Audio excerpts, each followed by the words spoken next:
All right, today we're going to dive into a really fascinating and honestly kind of counterintuitive idea. It's called the competence ceiling. So, what is it? Well, it's this theory that being exceptionally good at doing things can actually stop your organization from figuring out if you're even doing the right things in the first place. Weird, right? Have you ever been in a company that's just humming along, hitting all its targets, but you've still got this nagging feeling? A sense that, as the author Adolfo Carreno puts it, the activity is real, but the progress is somehow not? It's this strange, dull discomfort that, believe it or not, is surprisingly common in successful places.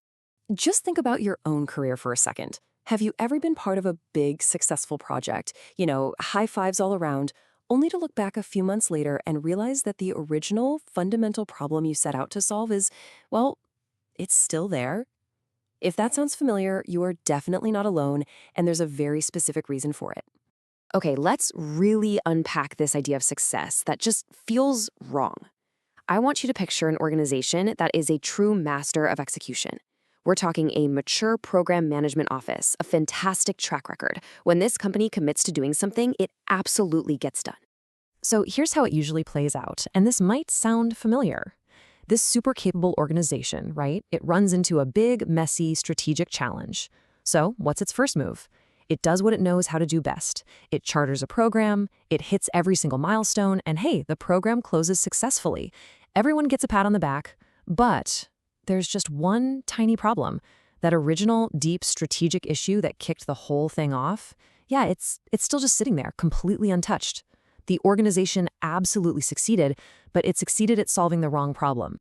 So you have to ask, why does this happen? The typical explanation is that, oh, companies just get too busy with the day-to-day grind. But the source material for this explainer argues that the real issue is something else entirely. The usual suspect we always point to is a resource problem. Not enough time, not enough budget, not enough attention for that big picture thinking. And look, that feels right on the surface, but it's often a total misdiagnosis. The real issue is actually something much more structural and way more subtle. And this real culprit, it has a name: the competence ceiling. This is the exact point where an organization gets so good at execution that its own strength, its own capability, begins to push out or displace its ability to think strategically. So it's not about a lack of resources. It's about the system's own strength becoming a constraint. So how on earth does being good at something become a problem? Well, the source points to three powerful, almost invisible mechanisms that are constantly at work inside these high-performing organizations. So, mechanism one, there's a bias toward problems that you can neatly package up and assign to someone. Two, there's an accountability structure that demands clear owners, which, big strategic questions just don't have. And three, the relentless pace of execution, what the source calls temporal compression. It literally squeezes out the time you need for deep, ambiguous thinking.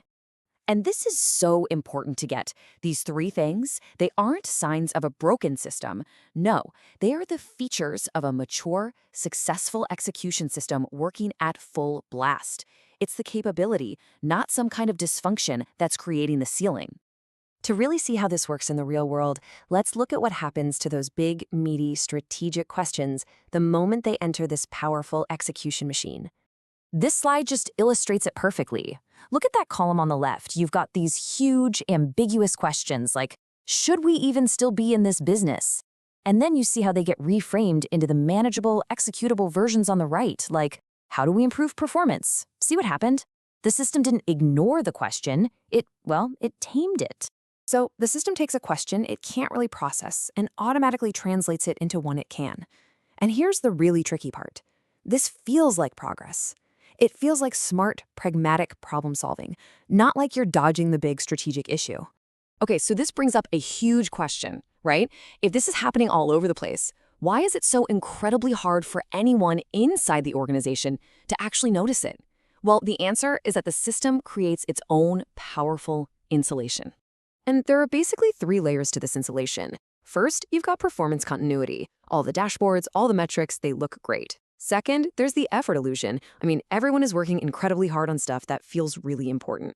And third, and this is the big one, you can't see the alternative. You literally can't measure the impact of a strategic question you never really asked. And this is how the problem stays hidden in plain sight.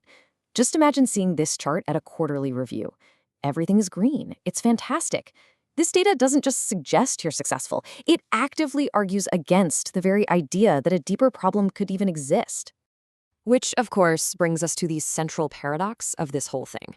If all your instruments are telling you you're winning, how can the core strategic problem still be getting worse? It's because the instruments were designed to measure execution, not strategic wisdom. So what can you do? How can you start to see if your own organization has maybe hit a competence ceiling? Well, the goal here isn't a quick fix, but to develop a new lens for seeing what's going on. Here are a few questions straight from the source material that can help. First off, start paying attention to what happens to ambiguity. When a really messy, strategic question comes up in a meeting, how fast does your leadership team rush to turn it into a neat, tidy program with a start and an end date? That rush to execution is a major warning sign. Second, watch out for the ownership reflex. If the absolute first response to any new challenge is, okay, who owns this? That's a huge sign that your accountability structure is filtering out questions that are just too big or too complex to be owned by a single person. And finally, think about the ghost questions. You know the ones. Are there big issues that everyone knows about that seem to pop up in meetings year after year, but they never ever get formally addressed? These are the questions the execution machine just doesn't know how to process. And listen, the goal of asking these questions isn't to solve the problem on the spot. It's much simpler than that. It's just to make an invisible pattern visible. It's to finally give a name to that dull discomfort that we talked about right at the very beginning. And that brings us to a really crucial takeaway. Just seeing the ceiling doesn't make it go away. But you absolutely cannot begin to work against its pull until you see it for what it is. Awareness is the non-negotiable first step. And so that really leaves us with one final powerful question to think about. It's not about how we can execute better. It's about what we're not doing. What are the truly important questions that our amazing execution machine is quietly, maybe even accidentally, preventing us from ever asking? Something to chew on for sure. Thanks for joining me for this one.